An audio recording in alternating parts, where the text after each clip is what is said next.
Mapipilitan kayo rito, ipapagawa nyo to dahil malaking kahihiyan ito. Ang problema, makakalapit pa ba kayo? Pwede maglabas kayo ng pera. Malabas kayo ng pera, ipagawa nyo ito.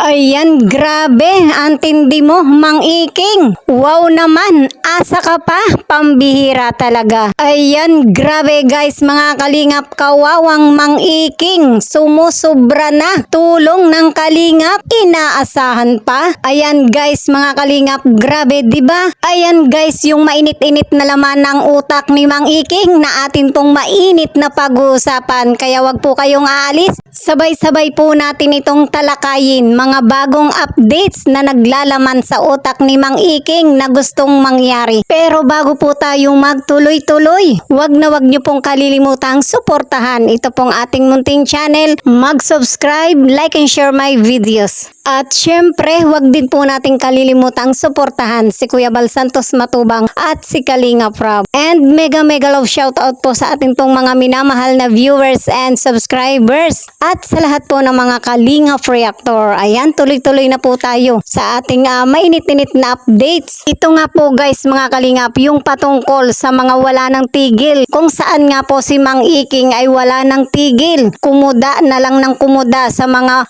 ka-isyuhan. Sa part na ito guys, mga Kalingap, alam kaya ng mga sponsor ng Team Guapa, ng mga solid supporters ng Team Guapa ni Dr. Love na ganito yung pag-uugali ni Mang Iking? O baka sila po mismo yung nagsusulsol kay Mang Iking upang gawin nga po yung mga ganitong mga ka-isyuhan para porsigihin na tumulong ang Kalingap. Gayong alam naman po natin na hindi na beneficiary si fiancé ng Kalingap ni Kalinga Prab. Diba? So pakinggan po natin guys, mga Kalingap, yung pahayag ni Sir July patungkol po dito. Ayan, shoutout po sa inyo Sir July Paunil. Kung kayo pong tatanungin, marapat ho ba na ang Team Kalinga pa rin po ang magpa-repair nung pabahay na ipinamigay?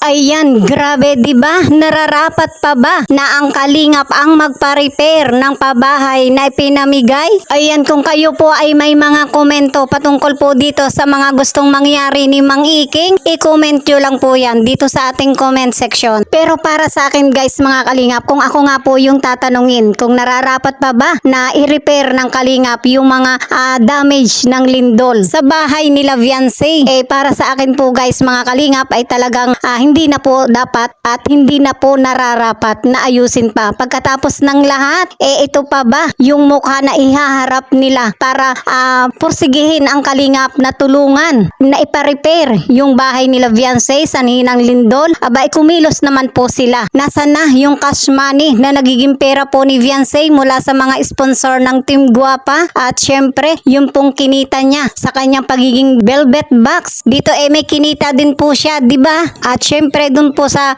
kaarawan po niya nitong nagdaan, malaking cash money rin po yung kanyang natanggap, di ba? Plus yung sponsor pa ng Team Guapa, dito pa lang guys, mga Kalingap, kayang-kaya ng i-repair ni fiancé yung kanyang bahay, di ba? Alam po natin na talagang napakamatalinong bata itong si fiancé. At ito nga po ay hinahangaan pa nung mga panahong beneficiary pa ng Kalingap itong si fiancé, di ba? Kung i-analyze lang po ni fiancé, nabuhat nga po ng siya ay winakwak ni Dr. Love, dito pa lamang po ay talagang kawalan na ng respeto yung ginawa po niya sa Kalingap, di ba? Dagdag pa nga po dito yung pagpapatulpo ni fiancé kay Kuya Bal. Dito pa lamang po sana, mga Kalingap, naa-analyze na po sana ni fiancé kung saan po siya lulugar, di ba? Ang inisip nga po ni fiancé kung paano nga po maging sunod-sunuran siya at ang kanyang buong pamilya kay Dr. Love, di ba? Bali-baligtarin man po ang pangyayari, napakalaking parte ng Kalingap ni Kalinga Prab sa pag-ahon po ni fiancé sa kahirapan. Yan po talaga yung totoo, di ba? At maging si Dr. Love, si Mang Iking, nakapalmoks talaga. Talagang napakalaking solsol kay fiancé at sa pamilyang Batalero. Nakakainis, di ba? Ito pa talaga yung gustong mangyari ni Mang Iking na porsigihin ang Kalingap, ipa-repair yung damage ng lindol at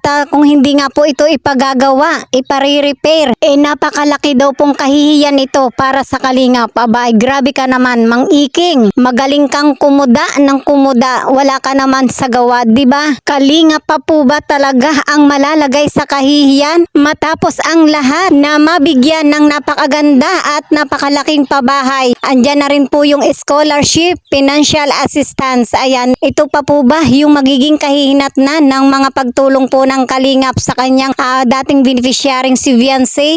Mapipilitan kayo rito, ipapagawa nyo to dahil malaking kahihiyan ito. Ayan, grabe. Talaga ba yung malalagay sa kahihiyan? Kung pag-uusapan nga po yung kahihiyan, matagal na nga pong nalalagay sa kahihiyan ang Kalingap. Si Kalingap Rob at si Kuya Bal. Buhat nga po ito mga Kalingap nang ipatulpo ni Viancy, si Kuya Bal Santos Matubang, ang pinaka-founder ng Kalingap. Diba? At syempre, napakalaking kahihiyan po ito para kay Kuya Bal. So, sa kabila po ng lahat, wow naman. Asa ka pa ba, Mang Iking?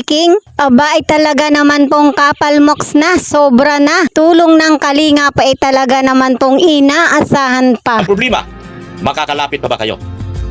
Pwede maglabas kayo ng pera. Malabas kayo ng pera, ipagawa nyo ito. Dahil hindi biro ito ang nangyari ito. Maglalabas kayo ngayon ng pera dito. So yung milyon na pinagsasabi nyo at pinagmamalaki nyo, ilalabas nyo dito. Yung totoong milyon. Na kung ilang milyon man yung sinasabi nyo, ilalabas nyo dito. At wala ni sino man sa inyo ang pwedeng magpaalis sa kanila. Kaya tigilan nyo na ang pagsasabi na paalisin sila. At eto pa guys mga Kalingap, wow grabe, Barangay Protection Order. Mahigpit na pinagbabawal ang paglapit nga po ng Team Kalingap sa bahay nila Viancy. Yan po yung order ni Dr. Love ni Mang Iking.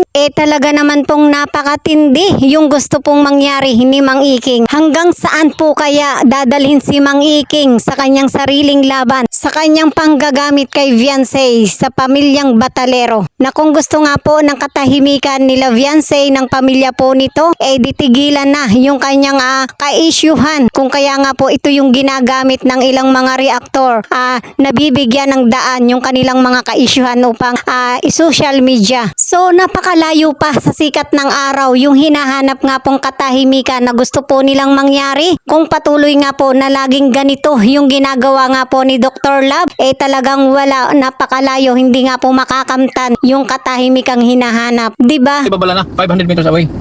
At meron daw barangay protection order. May barangay protection order na sila na hindi pwedeng lapitan kahit basta 500 meters away. At yun ay huhulihin daw kahit sinong apak doon. Pag pumasok sa perimeter, huhulihin ng 2 ungas. Huhulihin ng 2 ungas ang papasok sa vicinity, within the vicinity of the residence. Huhulihin ng 2 ungas. So mag-ingat tayo, mga Kalingap, Kuya Bal, Kalingap Rob, mag-ingat tayo Guardiado na ang Batalero family. Guardiado. Mag-ingat tayo, baka bigla-bigla kayo papasok doon, trespassing kayo. Anong sabi ni Adik Doklat? Ang sabi niya, sampaling ko siya pag nagkita kami, babalatan niya ako ng buhay, sampaling ko siya ganun. Ganda nung thumbnail, di ba? Ganda nung thumbnail, Ganda.